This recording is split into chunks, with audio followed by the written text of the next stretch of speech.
Today on Law Next, access to justice remains a persistent challenge.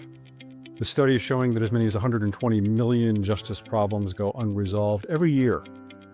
Traditional approaches centered on lawyers and courts have failed to meet the scale of need, leaving millions of Americans unable to navigate basic legal issues like housing disputes, wage theft, or family matters. But what if we're going after this problem all wrong? What if the solution isn't just about providing more legal services, but about fundamentally rethinking who can provide legal help and how that help is delivered? Today I'm joined by two leading researchers who argue that the access to justice crisis is actually a crisis of democracy, and that the path forward lies in empowering everyday community members to become justice workers. Rebecca Sandefur is a professor at Arizona State University and faculty fellow at the American Bar Foundation. Matthew Burnett is Director of Research and Programs for the Access to Justice Research Initiative at the American Bar Foundation and an adjunct professor at Georgetown Law. Together, they co-founded Frontline Justice, a national project working to expand community-based justice work, and they've just published a provocative article in the South Carolina Law Review titled Justice Work as Democracy Work: Reimagining Access to Justice as Democratization. They argue that when people can't access their own law, democracy itself fails. And they make the case that justice workers, community members trained to help their neighbors with legal issues, represent a fundamental shift from the lawyer-dominated approach that has defined American legal services. I'm Bob Ambrogi, and this is Law Next, the podcast that features the innovators and entrepreneurs who are driving what's next in law. Before we get to that conversation, please take a moment to hear from the sponsors who so generously support this podcast.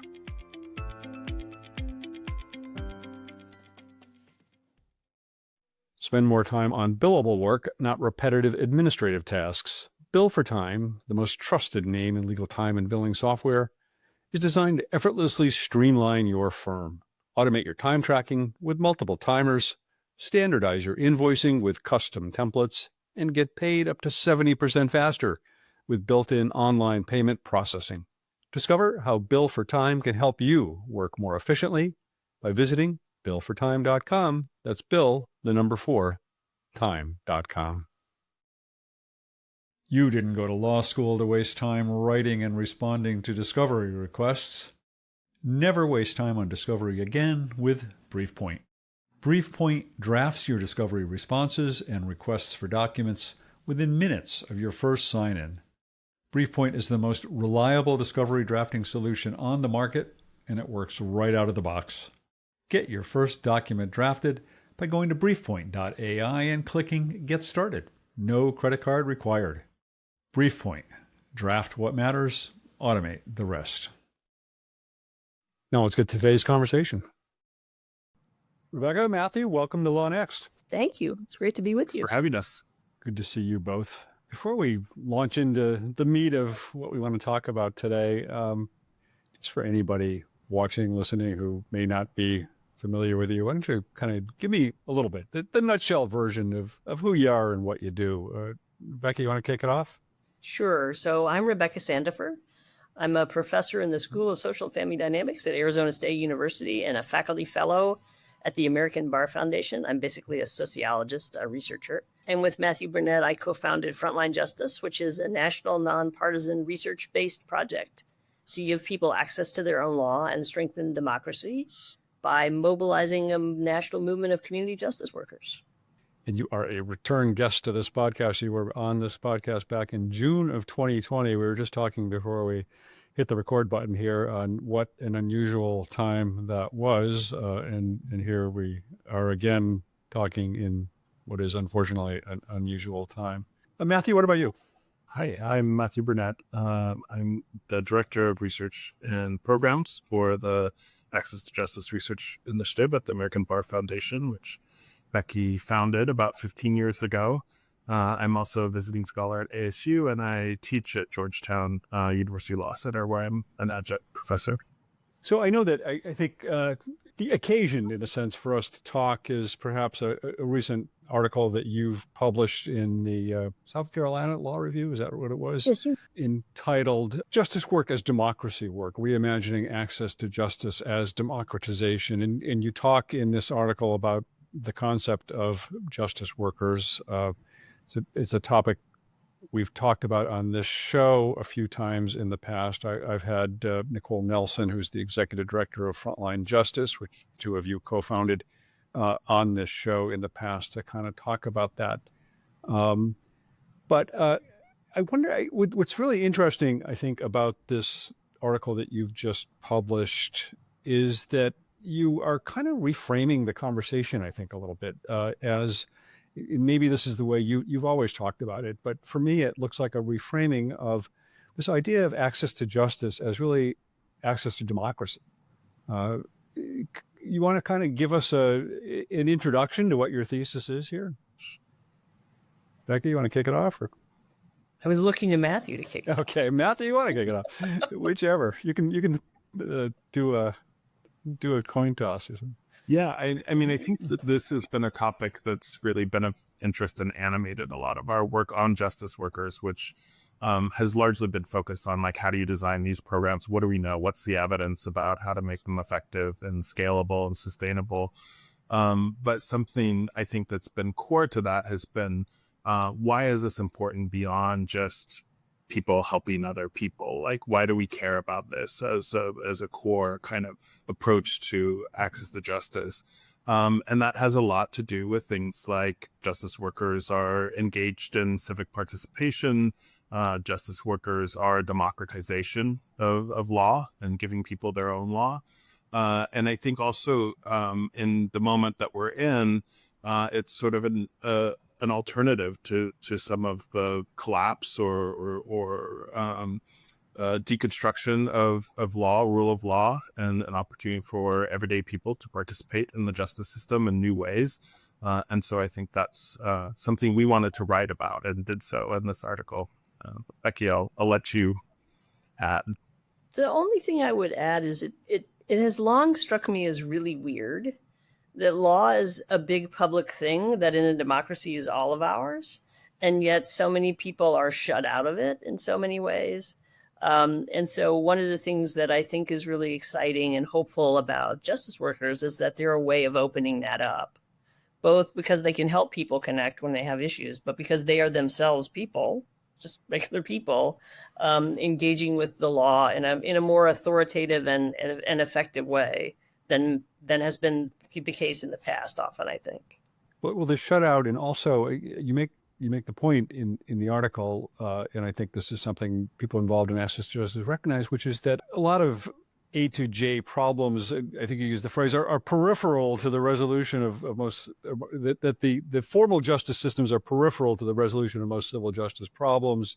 And you talk about the fact that most people do not recognize the justiciable problems that they face in life as having legal dimensions. I mean, it's almost, you're almost basically saying that a lot of what we talk about as access to justice problems exist outside the traditional legal system as we think about it. Yes, in part because, as you pointed out, I mean, if you ask someone, is your employer not paying you overtime, or are you not getting vacation that you're entitled to? What kind of problem is that? They'll say, well, the problem is my employer's a jerk, or, this is really unfair. But they won't say, well, it's wage theft, and cite the statute or tell you what state administrative agencies should help them. And so part of what's hopeful about justice workers is they are people who have the knowledge to make that connection, to help people understand they have a problem they can hold an institution to account about. But they're already there. So they're already your neighbor or the librarian or at your church, or you don't have to go through this process of identifying this problem and figuring out who would be helpful, because somebody else is already identifying and is already there being helpful. So what are we talking about here? How do you define what it means to be a justice worker? What is a justice worker? So I think there's a broader way to look at that, which is to to just see the enormous wealth and expertise that exists in communities, and to ensure that that is available to folks to help them with their access to justice problems. And I think there's a more narrow way, which is the way in which we begin to define it through regulation. And so Alaska has adopted, as I think Nicole and others have talked about on your podcast, a quite broad waiver that allows Alaska Legal Services, the statewide provider, to supervise folks across Alaska. And there are more than 200 now community justice workers in over 40 villages and cities and towns, which is an exceptional kind of reach and potential opportunity around particularly questions of rural access to justice. Other states have done other things. So Arizona has a more narrow justice worker provision. There are other states like South Carolina and Delaware and Hawaii that have specific provisions for child custody and evictions and housing issues. That definition will probably shift over time, but we hope that it will be broad and inclusive and ensure that it's actually supporting the work that needs to happen to meet this enormous need, which, as we know from the LSC Justice Gap Survey, less than 10% of low-income people get access to meaningful or enough legal assistance. Well, the other thing that happened, Rebecca, when you were on this show back in 2020, we were talking, I think, just days or weeks after the Washington State Supreme Court had decided to sunset the limited licensed legal technician program there.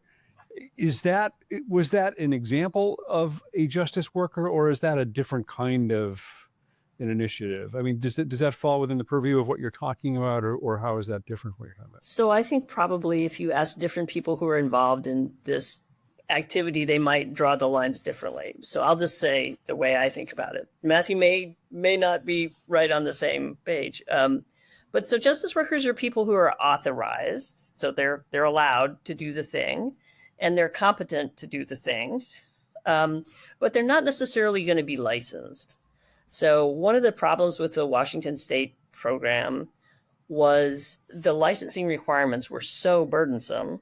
It was really, really hard, like 3,000 hours of supervised practice, 2 or 3 different bar exams, malpractice insurance, which I believe at that time Washington state attorneys did not have to carry. And so it just made it very hard for that program to grow. And if you look at licensed paralegal programs around the country, they have been pretty slow to grow. So Americans will have 150 million to 250 million new civil justice problems every year. And I haven't looked at the last count of licensed independent paralegals. So that would be people authorized through licensing for the limited practice of law without the supervision of an attorney, right? But I think it's 300 or 400 helping 340 million Americans. It doesn't scale fast enough. Mm-hmm. And that was one of the reasons that it was so vulnerable when various political actors didn't want it in the state of Washington. Right. What's the argument for focusing on justice workers? I mean, what is it that justice workers can bring to this problem that lawyers alone can't, or some of the other, legal services offices can't, some of the other more traditional and established means of trying to address the access to justice problem? Well, I'll start very sort of big picture, which is just to address how weird it is that everyday people in this country, in a world that, as Jillian Hadfield says, law thick, right, who have to negotiate the law in order to make a living, in order to care for dependents, in order to do all the things that they need to do, can't help one another with those problems. That's not unique, but unusual among the things that we engage with and have to accommodate in our lives. And so I think part of it is this democratization of access to justice is about recognizing that exclusion or sort of disconnect between people and their own law, which they actually vote for legislatures to enact, or legislators to enact. You used the word in your article that lawyers have captured the legal system, which is they're holding it hostage, I guess you're saying. It's a regulatory capture, but it chills democracy, right? It captures the way in which people engage directly with democracy, which is through law. So I think that that's the kind of perspective that I would bring at a high level. And then I think, Becky, I'll let you speak more to kind of the ways in which we're thinking about these programs in the world and their impact. Well, I think maybe if I were to throw out three things that immediately come to mind, there's accessibility, there's representation, and there's scalability. So the justice worker services are not expensive to the people who use them. They're already present to the people who use them because they're distributed across communities. Justice workers right now, Matthew could tell you the figures for Alaska from some research he's leading there, but they're much more diverse than the legal profession. So they represent the experiences of our very diverse democracy much more effectively.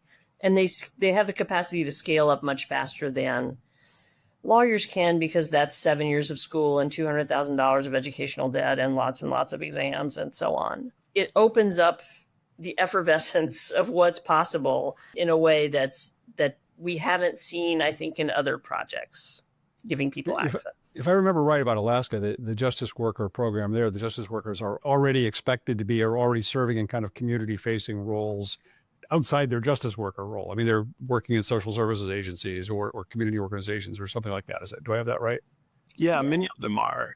So they're embedded in community-based organizations. That could be a tribal health organization or another kind of organization. They're also just volunteers and neighbors of, folks who want to do justice work. And so, and then a few of them are on staff at ALSC, and they serve that role and are funded, obviously, by ALSC. Yeah.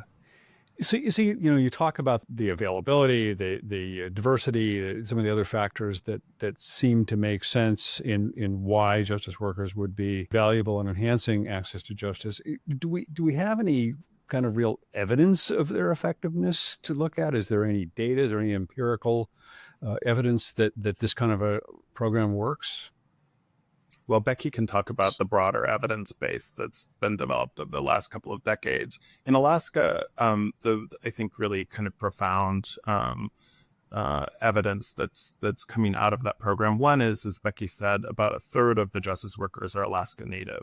So that actually overrepresents the state in which about 20% of the population is Alaska Native. It's about 3 times the representation on ALSC staff. So it's real in terms of the diversity and the linguistic and cultural competency and expertise that comes with that. The other really interesting thing is the rural reach. So we're seeing impact in communities that not only is there not a law office or a lawyer, but in many cases, the lawyers never step foot in those communities. And so the idea that we're expanding reach to 40 communities as we face in this country, also rural access to justice, I think the crisis is really exciting. And then I'd say the last thing from Alaska is just the economic impact. So we're seeing about a 1 to 25 return in the initial analysis of the case management data over a few years. And that's just phenomenal. I think LSC, the kind of average return on investment is 1 to 7. So that's over 3-time increase in that impact. And that has a lot to do with the model itself. Obviously, if the legal service providers are not paying these folks, if they're paid by the community organization or if they're volunteers, then that's going to reduce costs.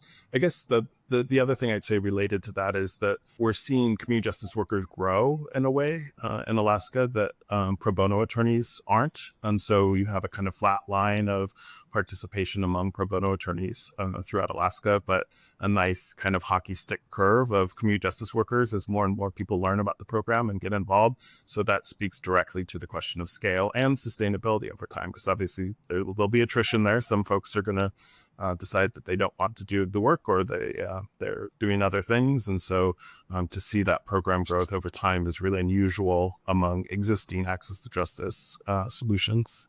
Mm-hmm. Becky, anything you want to add to that? Yeah, some other contexts where we see justice workers. So the state of Utah, as many of your listeners know, has a regulatory sandbox for legal services.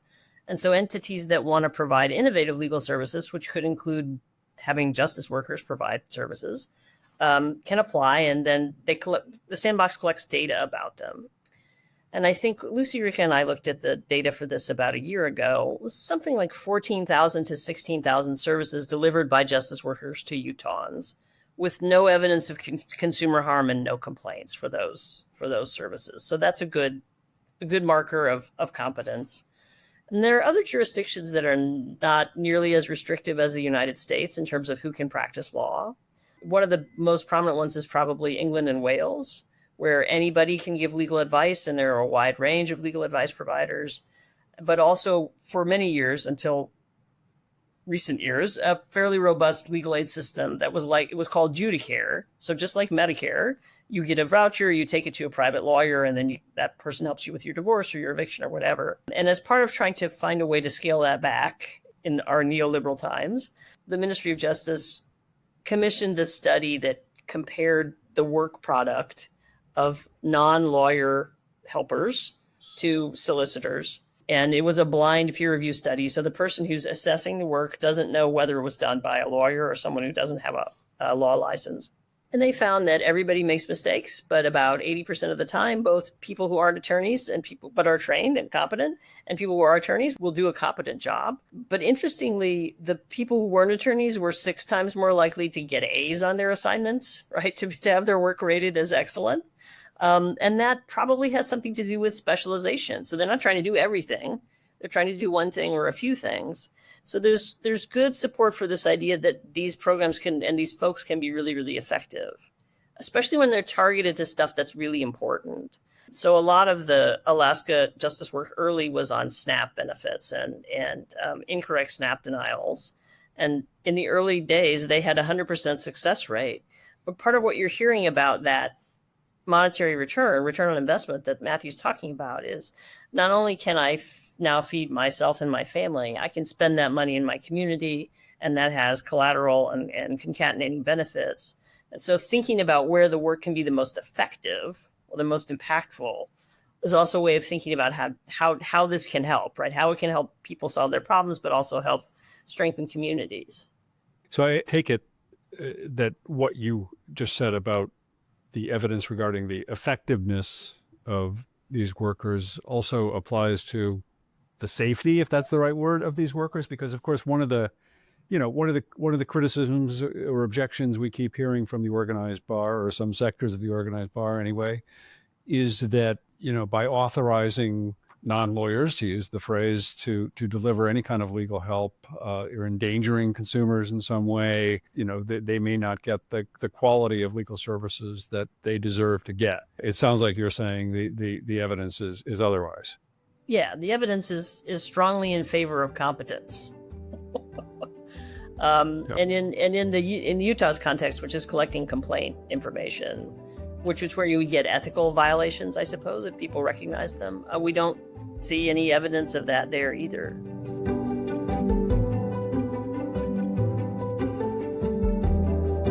We've heard from Rebecca and Matthew that justice workers can be effective, as has been most dramatically demonstrated in Alaska, where justice workers have expanded into more than 40 rural communities. We've also heard that trained non-lawyers often outperform attorneys on specific tasks. But this movement has been gaining momentum in other ways as well. When we return, we'll explore 2 major developments from this summer that signal a potential turning point for justice workers in America. And we'll discuss the obstacles that still stand in the way of broader adoption. But first, take this opportunity to learn about the sponsors who so generously support this podcast.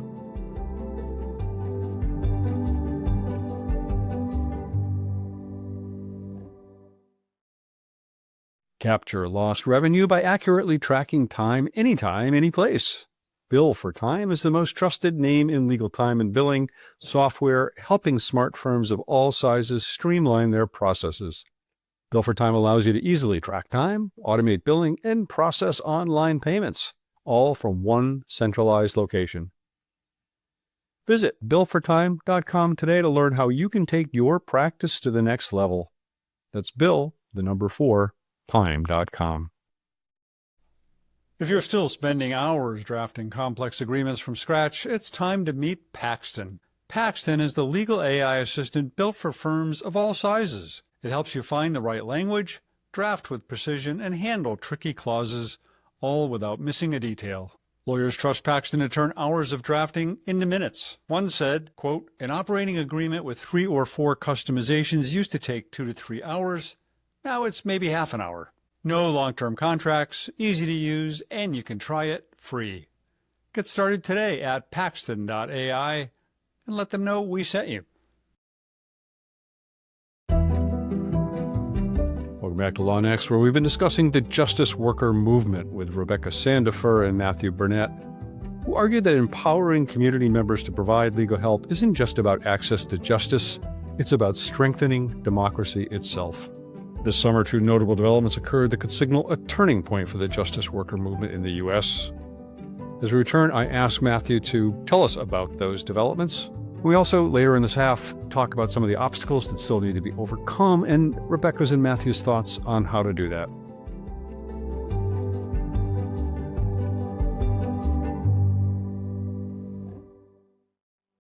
So both the Conference of Chief Justices and court administrators passed a resolution supporting the study and exploration of justice worker programs, as well as the ABA, House of Delegates, just at the last meeting, Resolution 605. So that's exciting. I mean, it's exciting. I think our understanding is there's never been any resolution by the House of Delegates that's supported any type of non-lawyer.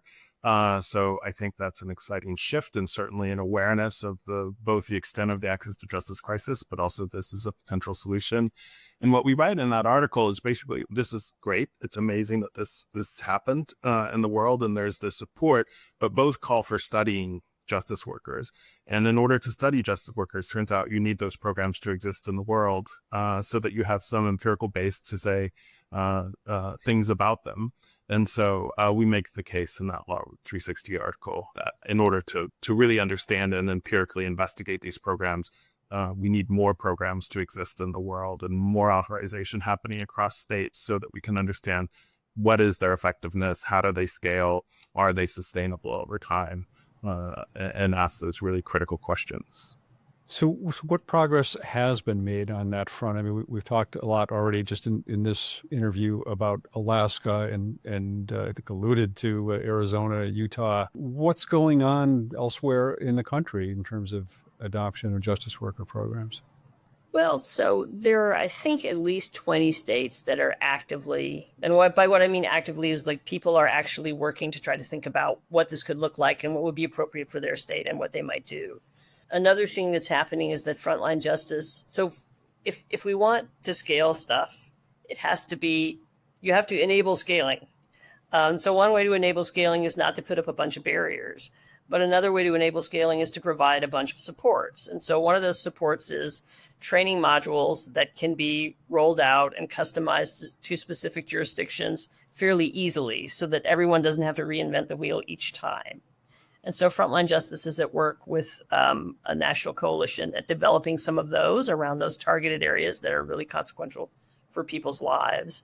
So you're seeing both supports for making it happen and space for making it happen opening up around the country, I think. I don't know what you want to add, Matthew. Well, just that Frontline Justice also has a really promising initiative on the use of AI in this context. So how do we supercharge justice workers using generative AI and sort of, the cutting edge of technology and those supports. And then I think the last thing I would say is that, there's among all of this activity, there's a number of groups who are thinking very sort of broadly about how do we make sure this happens in the world. There's another set of groups that are taking the position that, well, we just need a bunch of pilots to figure this out. And I think one of the things that we're really pushing for, both within states and nationally, is to think beyond the pilot. The pilot's often the death knell of innovation and access to justice space.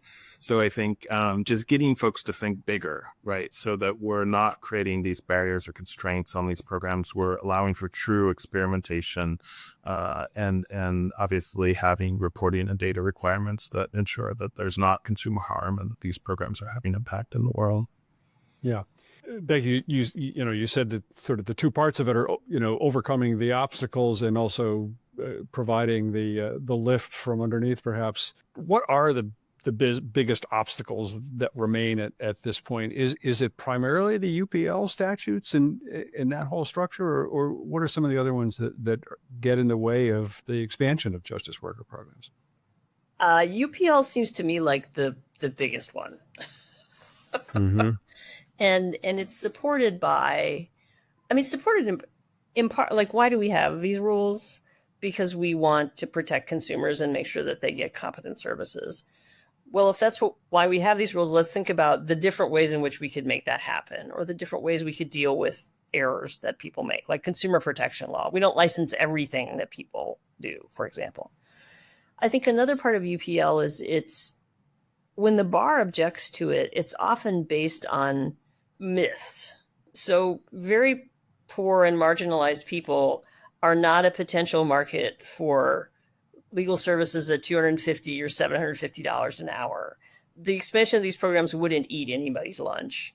I think one of the things Tom Clark from the National Center of State Courts and I did a study of the Washington project, the limited license legal technicians, when they were still operative. And one of the interesting things, lawyers didn't like them either because they were, little junior lawyers. One of the things that we found is that many of them worked in law firms. And so they had their scope of practice, which did not include representation. So they could connect with market segments that regular lawyers were too expensive for, but then they could unbundle to those lawyers representation. So there was some limited evidence at that small scale that opportunity expanded the market that those law firms were participating in. So I think helping the legal profession, which right now does control the practice of law in most places, understand that this is not an economic threat, but rather a support to our common goal of expanding people's access to their own law. Mm-hmm. Any other barriers you see there, Matthew? I'm sure there are others, but I would say the other barrier potentially is just imagination, right? I think we saw something really unique in Alaska, which was, hey, we trust Alaska Legal Services as the statewide legal services provider, and we want to enable them with a rule that they participated in creating to allow them to try things and to learn from them. And so I think, just beyond the UPL stuff and the kind of the barriers that might be more squarely around regulation, there's a lot that's just about how programs are designed and implemented in the world. And I think that it's exciting that that's where we are in the conversation, at least in some context now, that we're not just fighting against the regulatory constraint, but also thinking about how to best design and develop these programs. Well, and Matthew, I think you said earlier that's one of the aspects that Frontline Justice is working on is how to design and train for these programs. Are you, meaning you, Frontline Justice, actively working with, courts, legislatures, bars, other organizations that can be influential in this area to try and generate more of these programs? Yes, we will support and work with anybody who wants to help expand this access. Yeah. Are you laughing because they're not all that receptive to it, or are you? No. Yeah. Okay. Just because, of course, that's what we do. Yeah. Okay. All right. And there's a lot of different ways in which states are approaching this. So sometimes it's the courts. In Arizona, the court administrator and their team, as well as the judiciary, were involved in spearheading that. In other places, it's being led by legal aid or the access to justice community. So there's a real spread of diverse ways in which states are encountering this issue.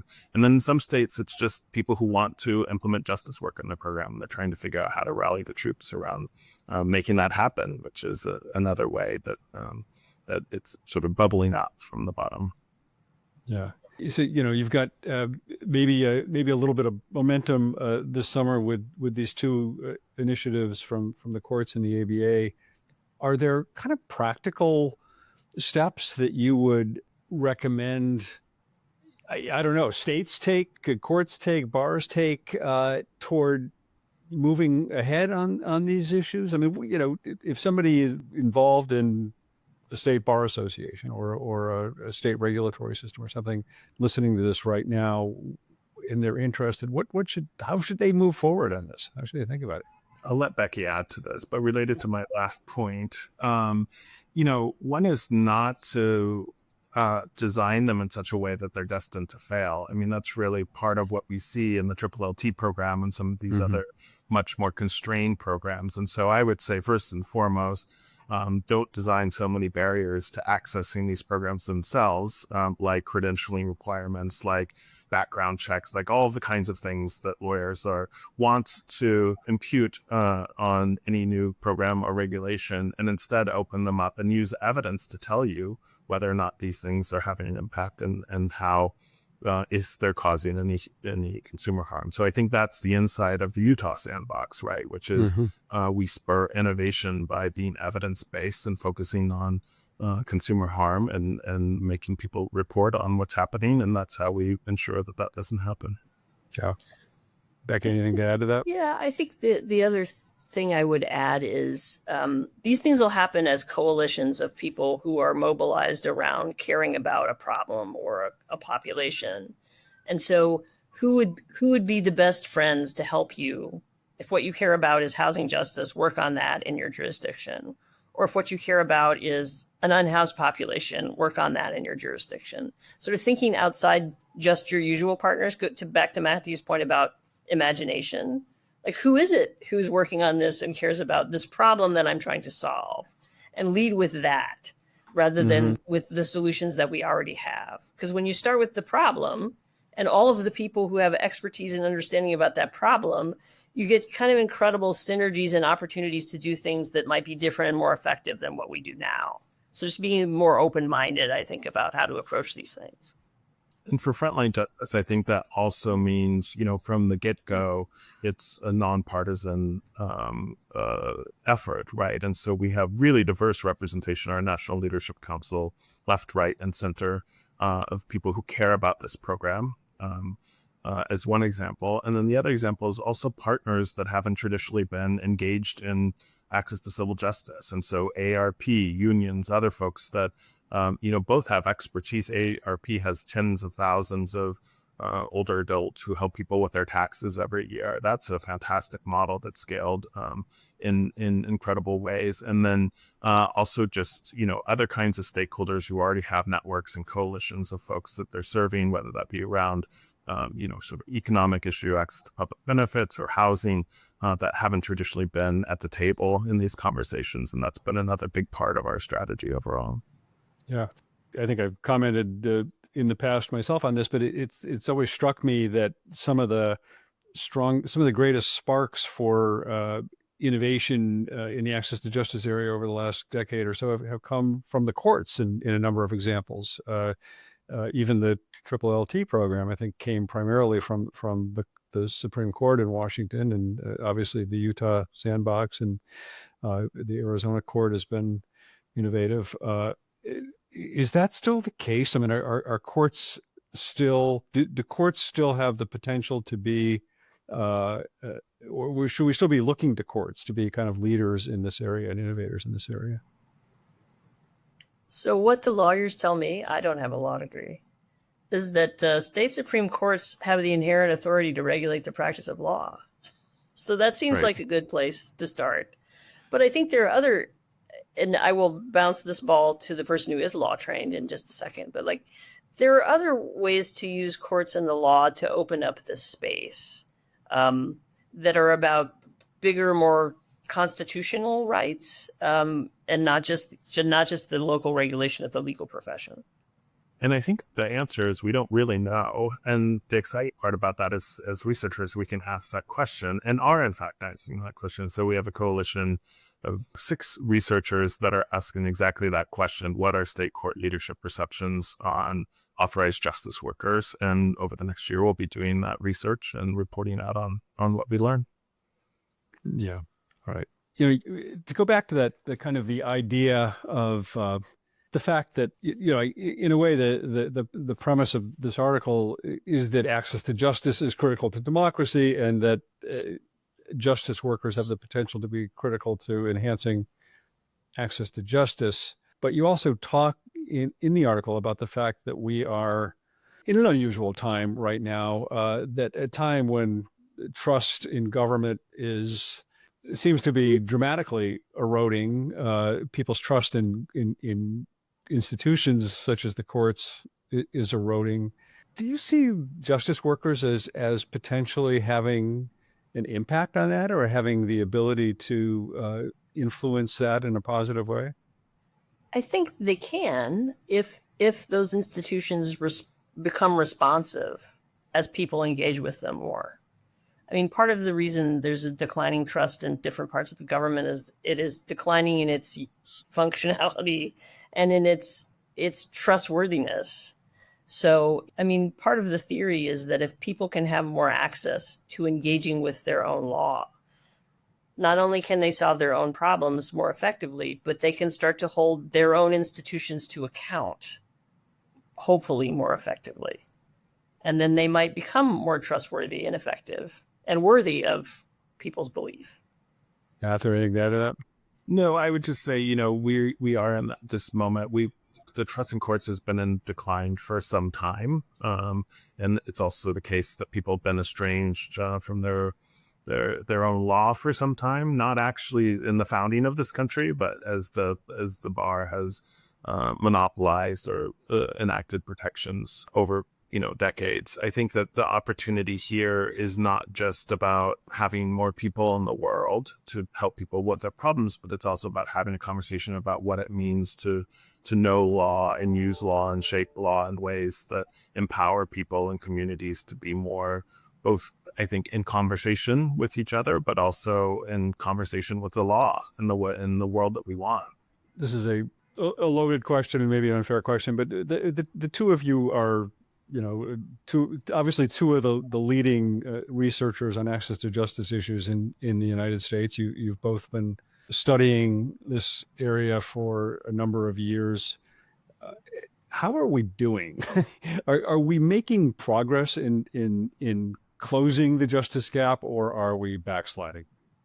Well, I mean, so one of the ways that we learn about this is through legal needs surveys, we call them, where you have some representative sample of people and you ask them about the issues that they're facing and then how did those issues resolve.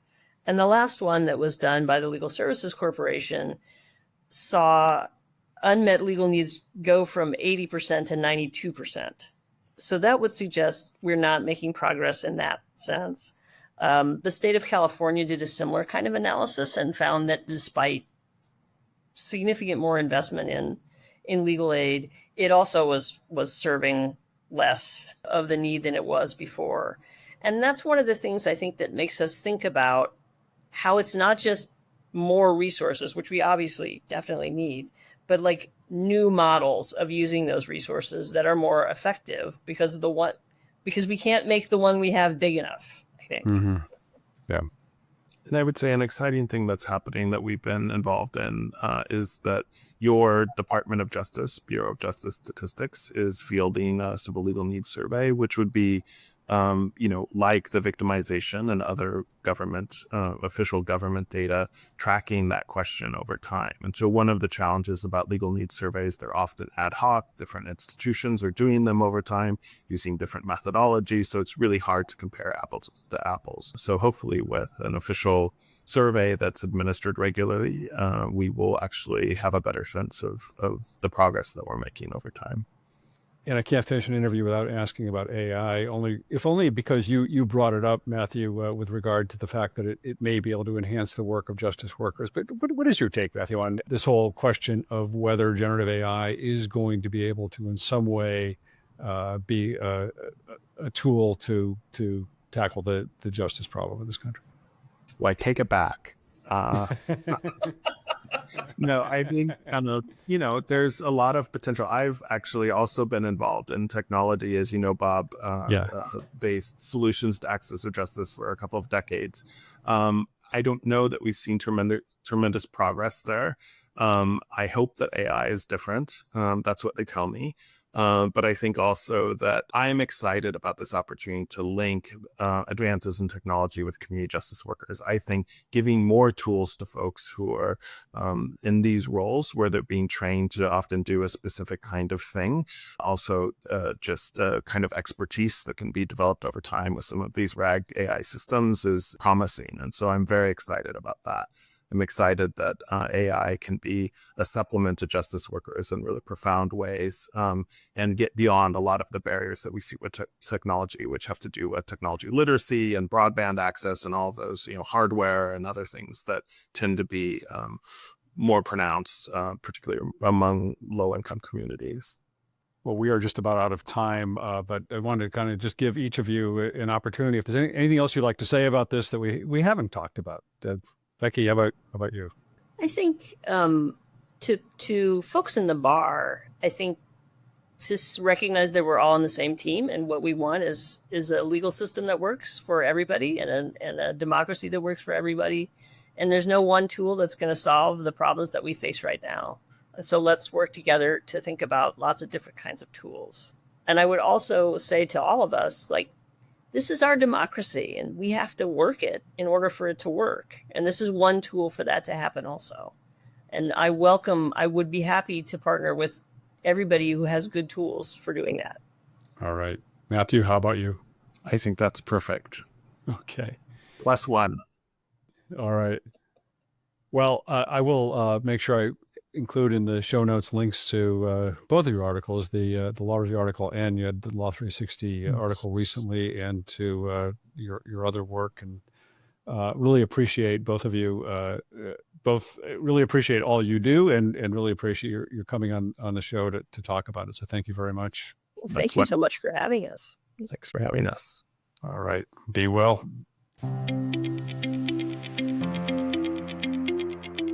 Thanks for listening to today's show. I hope you enjoyed it. If you'd like to share your own thoughts, do so by messaging us on LinkedIn or other social media, or just email me, ambrogi@gmail.com. If you're a fan of Law Next, please leave us a review wherever you get your podcasts. Law Next is a production of Law Next Media. I'm your host, Bob Ambrogi. I hope you join us again next time for another episode of Law Next.